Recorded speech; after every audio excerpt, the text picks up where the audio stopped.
अच्छा बाबा जी, अब हम लोग जानना चाहेंगे कि अखाड़ों में जैसे आप बाबा लोग हैं, कैसे नियुक्ति होती है और कौन लोग हैं और कहाँ कहाँ से आते हैं लोग, थोड़ा इस पे अगर प्रकाश डालेंगे तो अच्छा रहेगा। बाबा जी ये बताइए कि कौन कितने अखाड़े हैं और उनकी क्या क्या मान्यताएं हैं, थोड़ा सा प्रकाश डालिए। तो हम बाबा जी से जानना चाहेंगे ये सन्यासी अखाड़ा का किस विचार पे बनाए गए हैं बाबा जी अब बताइए, जैसे सनातन धर्म है, सनातन धर्म का कोई भगवान है?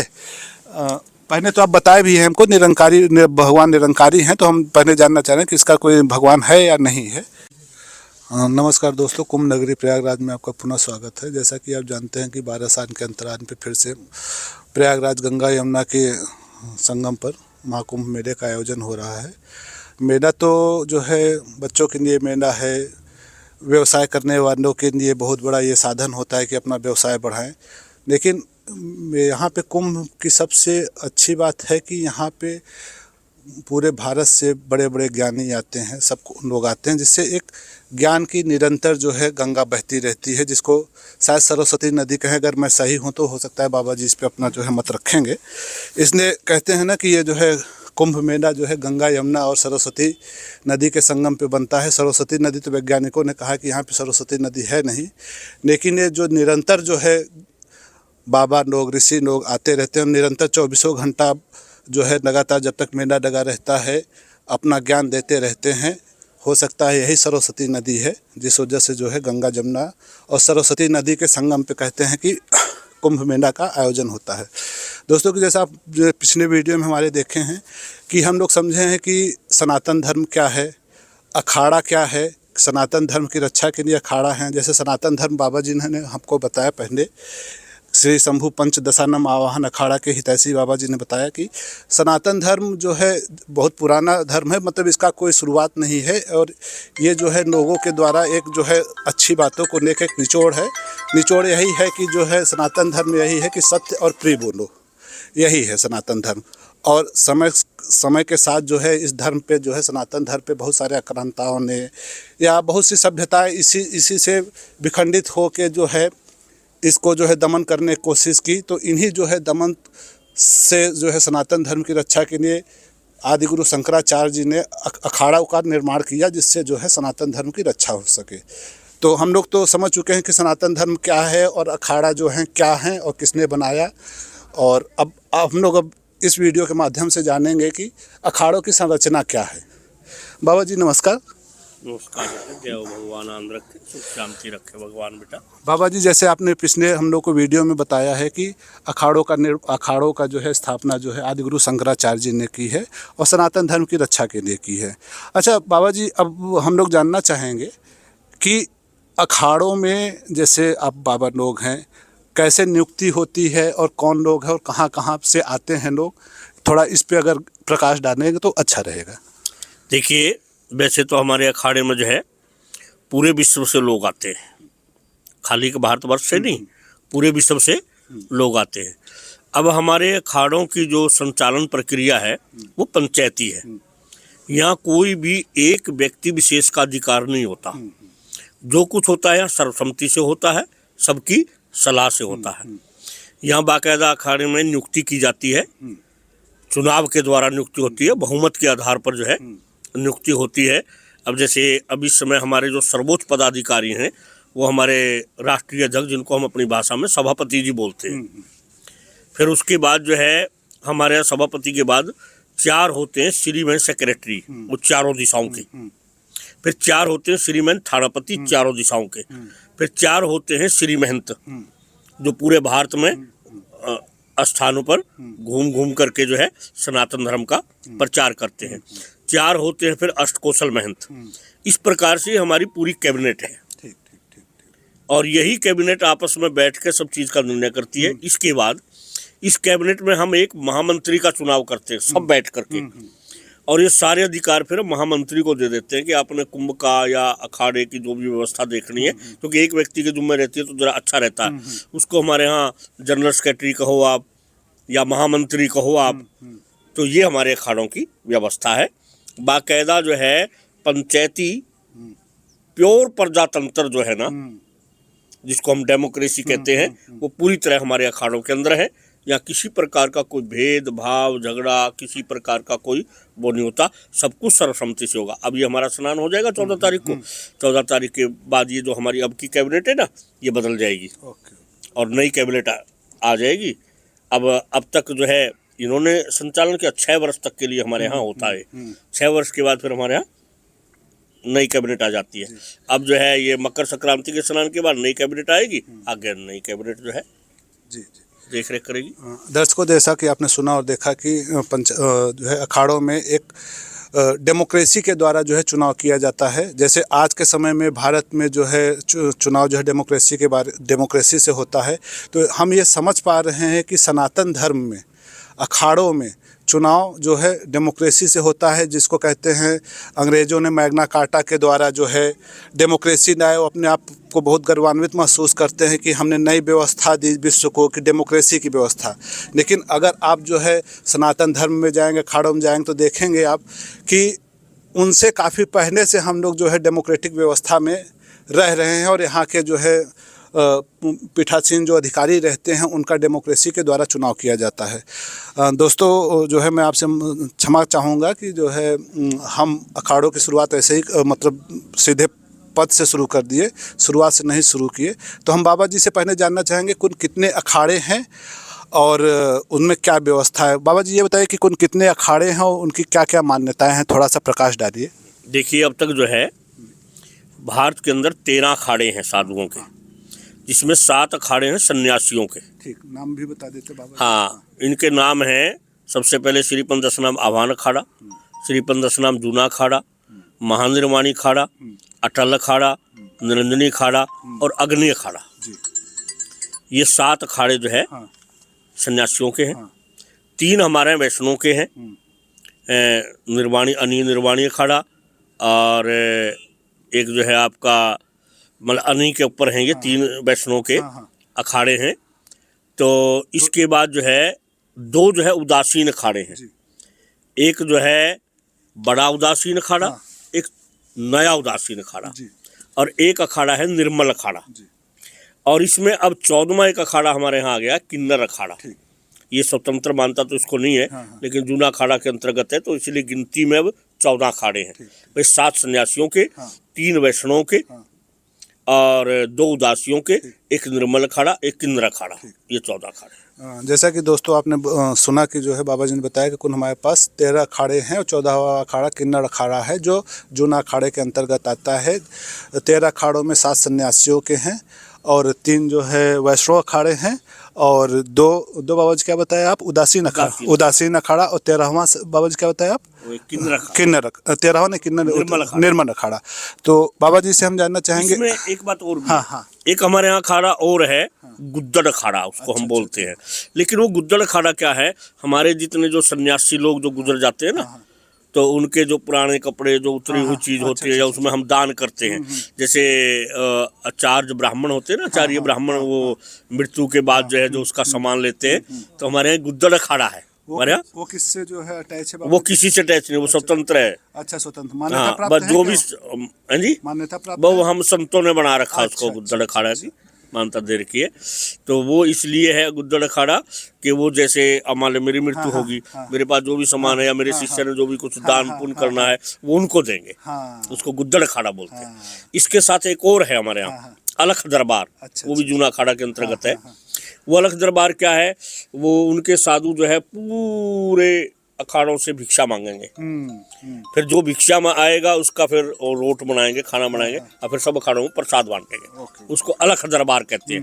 क्योंकि हमारे यहाँ कहावत है ना कि अलख झोली खलक खजाना, और भूख लगे तो मांग के खाना, तो उसको अलख दरबार बोलते हैं। जैसा कि दोस्तों आपने सुना है कि जो है बाबा जी ने बहुत सारे अखाड़ों के बारे में बताया। अब हम बाबा जी से जानना चाहेंगे, जैसे जो सारे अखाड़े हैं, हर एक अखाड़ों की या हर एक कुछ कोई काम करते हैं तो एक विचारधारा होती है। तो बाबा जी से हम जानना चाहेंगे, जैसे बाबा जी ने बताया कि शुरू के 7 सन्यासी अखाड़ा हैं, तो ये सन्यासी अखाड़ा किस विचारों पर बनाए गए हैं? मतलब सब अलग अलग बने तो सबके अपने अपने विचार होंगे। जैसे बाबा जी ने बताया गुद्दड़ अखाड़ा या किन्नर अखाड़ा या जो है अनखवाना बताया, जो भी सबके विचार हैं। तो हम बाबा जी से जानना चाहेंगे ये सन्यासी अखाड़ा का किस विचार पे बनाए गए हैं? देखिए, ये जो सन्यासी अखाड़े थे, ये अखाड़ा जो है आदि गुरु शंकराचार्य जी महाराज ने इसकी देश और धर्म की रक्षा के लिए, ठीक ठीक। क्योंकि उस समय हमारे यहाँ जो है चारवाक मत बहुत ज्यादा बढ़ रहा था। हाँ, यानी खाओ पियो मौज उड़ाओ, मौज उड़ाओ, ये बात, खाओ पियो मौज उड़ाओ, मौज उड़ाओ, कहीं ना आगे है ना कहीं कुछ पीछे है। हाँ। चारवाक का ऐसा मत था। हाँ, उनका तो- कुछ ऐसा था ना कि उधार लेके घी पियो जो है। तो जब तक जियो उधार लेके घी पियो। हाँ। तो अब क्या होता है, तो ऐसे समय में आदिगुरु शंकराचार्य जी का अवतार हुआ। हाँ। तब उन्होंने सनातन धर्म का जो है बोलबाला फैलाया। तो उसके में कुछ उनको कठिनाइयां आई। हाँ। कुछ लोगों ने उनका विरोध किया, मारने, सभी तरह का संसार है। होता। तो इस सनातन धर्म की फिर रक्षा के लिए उन्होंने अखाड़ों की स्थापना की। ओके, तो ये सन्यासी अखाड़ा आदिगुरु शंकराचार्य जी ने बनाया। अच्छा। फिर एक है हमारे रामानुजाचार्य, हाँ। भक्ति मार्ग के हुए वैष्णव संप्रदाय में, उन्होंने फिर जो है 3 अखाड़ों का निर्माण किए। फिर एक श्रीचंद महाराज हुए हैं, गुरु नानक देव जी के लड़के थे। अच्छा। उन्होंने उदासीन अखाड़े की स्थापना की। 2 उदासी। अच्छा। बड़ा विचारधारा थी उनकी विचारधारा क्या थी उनमें, और इन अखाड़ों में कोई अंतर नहीं है। अंतर क्या है, श्रीचंद जो है वो उदासीन मत उन्होंने चलाया। उदासीन का मतलब क्या होता है कि जिसको कोई भौतिक पदार्थों की इच्छा नहीं होती। मतलब एक किस्म से बैराग स्वरूप ही समझिए। संसार से उदासीन रहना। संसार से उदासीन रहना श्रीचंद महाराज जी थे। वो शिव के उपासक हैं वो भी। ठीक। और निर्मल अखाड़ा जो है वो गुरु नानक देव जी की शिक्षाओं को लेकर चलता है, गुरु ग्रंथ साहब के आधार पर चलता है। गुरु ग्रंथ साहब का मैंने पूरी तरह अध्ययन किया है। उसमें और हमारे धर्म ग्रंथों में कोई अंतर नहीं है, केवल भाषा का अंतर है। बाकी जो शिक्षा है या जो वार्तालाप है उसमें कहीं कोई अंतर नहीं है। वो भी प्योर सनातनी है। और उदासीनी भी सनातन है। ये 13 के 13 अखाड़े ही सनातनी है। ठीक है। नाम अलग अलग है, कार्य प्रणाली अलग अलग है, लेकिन भाव सबका सनातन धर्म। ठीक है। जैसा कि दोस्तों आपने सुना कि जो है सबसे पुराने अखाड़े यही 7 सन्यासी अखाड़े हैं, जिसका जो है स्थापना जो है आदिगुरु शंकराचार्य जी ने की है। जैसे जब सनातन धर्म पे जो है आघात हुआ तो उन्होंने स्थापना की।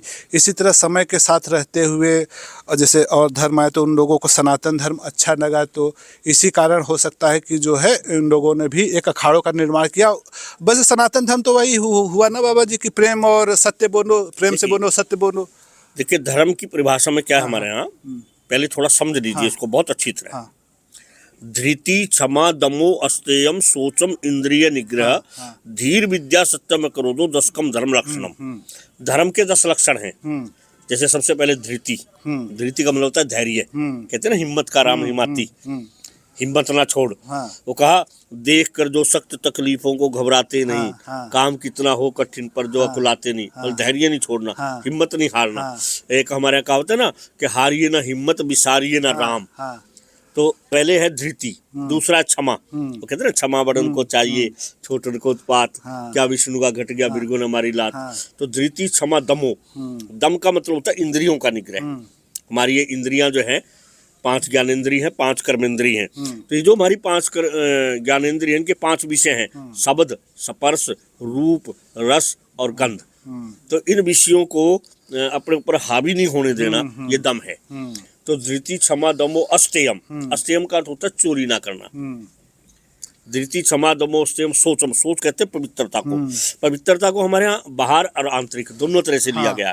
हमें बाहर भी हमारा कपड़ा शुद्ध होना चाहिए, हमारा भोजन शुद्ध होना चाहिए, हमारे बैठने की जगह शुद्ध होना चाहिए, और हमारा मन भी शुद्ध होना चाहिए, मन भी पवित्र होना चाहिए। क्योंकि भगवान जी का कहना है कि निर्मल मंजन सो मोहि पावा, मोहि कपट छल छिद्र न भावा।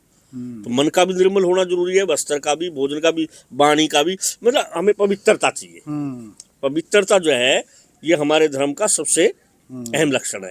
तो धृति क्षमा दमो अस्तेयम सोचम इंद्रिय निग्रह। इंद्रियों पर कंट्रोल रखना, निग्रह रखना। फिर इसके बाद आता है कि धृति क्षमा दमो अस्तेयम सोचम इंद्रिय निग्रह धीर विद्या। धी मैंने कहते हैं बुद्धि को। बुद्धि 4 प्रकार की होती है। साधारण बुद्धि तो सबके अंदर है। फिर होती है मेधा बुद्धि, फिर होती है रितंबरा बुद्धि, और फिर होती है प्रज्ञा बुद्धि। तो धर्म का लक्षण है कि प्रज्ञा बुद्धि को प्राप्त हो जाता है। जो धर्म का इन लक्षणों का पालन करता है उसके अंदर क्या होता है, प्रज्ञा बुद्धि का विकास हो जाता है। तो धीर विद्या, और विद्या का देखो विद्या ददाति विनयम, विद्या का होना बहुत ही जरूरी है। विद्या बिना तो कुछ नहीं। वैसे हमारे शास्त्रों में 14 विद्याओं का वर्णन आता है, लेकिन हमारे पास कोई न कोई विद्या जो है, हमारे धर्म के अंदर विद्या का बड़ा भारी महत्व है। धीर विद्या सत्यम, और सत्य के बारे में तो आप जानते हैं भाई, सत्य बराबर तप नहीं, झूठ बराबर पाप। गोस्वामी तुलसीदास जी ने तो यह कहा कि धर्म ने दूसरा सत्य समाना और आगम निगम पुराण बखाना। एक खाली सत्य को ही धर्म ले लिया, जिसका ना अहिंसा परमो धर्म, तो सत्य के समान दूसरा कोई धर्म ही नहीं है। तो धृति क्षमा दमोस्तेयम सोचम इंद्रिय निग्रह धीर विद्या सत्यम अक्रोध, क्रोध नहीं करना। क्रोध मनुष्य का बड़ा शत्रु है। और मैं तो ये कहता हूँ, जगत में क्रोध बड़ा दुखदाई, आप जले औरों को जलावे ऐसा दुष्ट कसाई। इसको तो कसाई की संज्ञा दी है क्रोध को। इसलिए जो 10 लक्षण हैं, इन 10 लक्षणों का पालन करना ही धर्म है। दोस्तों की जैसा आपने देखा और सुना कि बाबा जी ने बहुत अच्छी बात बताई कि जैसे आपको स्वस्थ रहने के लिए गुड हैबिट्स चाहिए होती है। गुड हैबिट्स मतलब जैसे आप सुबह उठिए, ब्रश करिए, नहाइए, धोइए, आप इससे क्या होते हैं, आप स्वस्थ रहते हैं और आप अपने काम को सही से कर सकते हैं। लेकिन एक आपको मनुष्य जात के लिए, अपनी प्रगति के लिए आपको एक बाहर का माहौल भी अच्छा चाहिए रहता है, जिसको कहते हैं हम समाज अच्छा चाहिए रहता है। तो समाज अच्छा रखने के लिए एक धर्म की जरूरत पड़ती है, यही धर्म है। और धर्म को मतलब यही धर्म है, और यही धर्म कैसे अच्छा रहना है, यही बाबा जी ने बताया कि 10 लक्षण होते हैं धर्म के। तो इन्हीं का पालन करना ही जो है एक तरह से सनातन धर्म है ना बाबा जी। तो धर्म जो है आपका कुछ वो चमत्कार नहीं है, कुछ नहीं, आपको एक अच्छा समाज को निर्माण करने की जो है प्रक्रिया है, और कुछ नहीं। इसी को धर्म कहते हैं। तो धर्म कोई जो है बहुत विशेष चीज़ नहीं, मतलब आपको अच्छा समाज निर्माण है जिससे आपकी अपनी और आपके लोगों की, आपके हितों की रक्षा हो सके, यही धर्म है। बहुत अच्छी जानकारी दी बाबा जी ने। बाबा जी अब बताइए, जैसे सनातन धर्म है, सनातन धर्म का कोई भगवान है? पहले तो आप बताए भी हैं हमको, भगवान निरंकारी हैं, तो हम पहले जानना चाह रहे हैं कि इसका कोई भगवान है या नहीं है। देखिए, पहले तो जो है आप ये समझ लीजिए कि भगवान होता कौन है, भगवान कहा किसे गया। हाँ। देखो, इसमें भय गे ए न रे, भगवान। कैसे? भय से भूमि, गै से गगन, ऐसे अग्नि, वैसे वायु, और न से नीर। यानी जो 5 तत्वों का नियंता है, या जिस 5 तत्वों से जो परे है, या 5 तत्व जिस पर प्रभाव ना डाल सके, वो भगवान है। वो आप भी हो सकते हैं। नर ही नारायण है। कब? जब इन 5 तत्वों से परे हो जाए।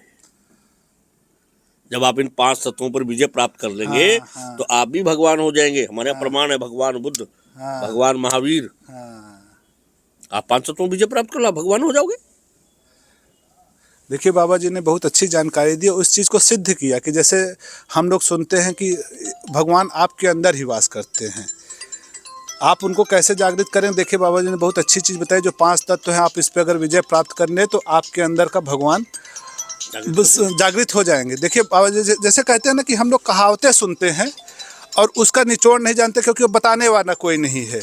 अब यहाँ इस महाकुंभ में देखिए ऋषि हैं, साधु हैं, संत हैं, इन्हीं का ज्ञान से देखिए हमको सब मतलब जो कहावतें हैं, जो हम लोग सुनते आ रहे हैं, वो चीज़ जो है प्रमाण के रूप में सामने आ रही हैं। देखिए, एक प्रमाण मैं आपको देता हूँ। हमारे यहाँ तो कहावत है, नर सेवा नारायण सेवा। और एक और देखिए, हमारे यहाँ कहा है कि जीव ही शिव बनता है और नर ही नारायण बनता है। नर ही नारायण बनता है। आप भी नारायण हैं, लेकिन कब? जब आप 5 तत्वों पर विजय प्राप्त करेंगे, आप भी नारायण हैं। अब देखिए, हम कहते हैं ना, हम बोलते हैं संत भगवान की जय। अब मैं एक देखिए सर, मैं कोई भगवान थोड़ी हो गया, मैं कोई भगवान थोड़ी हो। हाँ, मैं एक संत हूँ, लेकिन यहाँ क्या बोलेंगे? संत भगवान। संत भगवान क्या है? अब संत क्या है? स मैंने इच्छा अंत, जिसकी इच्छाओं का अंत हो गया, वो संत है। संत है वो संत। या जिसके अंदर सदोगुण आ गए, वो संत है। और सदोगुण में क्या होता है? 5 तत्व अपने आप ही पराधीन हो जाते हैं। और मेरा कहना यही है, जिसने 5 तत्वों विजय प्राप्त कर ली, जो जिसने 5 तत्वों को जो है अपने अधिकार में ले लिया, या जिनको पार कर गया, वही भगवान है। तो संत भी भगवान है, आप भी भगवान है। वो कहते हैं ना, तुझ में भी है, मुझ में भी है, सब में राम समाया, कर ले सबसे प्यार, उनमें कोई नहीं पराया। तो इसलिए तो कहते हैं कि हमारे तो कण-कण में राम है, कण-कण में राम है। बस ये है कि थोड़ा सा, अब एक बात देखिए, आग है हमारे, आग की अंगारी है, उसके ऊपर राख जम गई, उसमें दबा हुआ है, उस राख को हटा दो, अग्नि प्रकट हो जाएगी। हाँ, लेकिन पहले राख हटानी पड़ेगी, पहले राख छानी पड़े। आप अपने विकारों को दूर कर दो, आप भी नारायण हैं। देखिए बाबा जी ने बहुत अच्छी बात बताई कि बाबा जी ने विवेकानंद के विचारों को बताया कि जैसे सर्विंग ह्यूमैनिटी सर्विंग गॉड है कि नहीं। जी। और ये बताया कि जैसे आप अपने ऊपर से जैसे राख के नीचे आग रहती है, उसे आप अपने ऊपर से जो है कुरीतियों को हटा दो तो आपके अंदर का भी भगवान सामने आ जाएगा। बहुत अच्छी जानकारी दी। हाँ, दोस्तों हम थोड़ा सा ब्रेक लेंगे, इसके बाद फिर इंटरव्यू बाबा जी से पुनः आगे बढ़ाएंगे। धन्यवाद।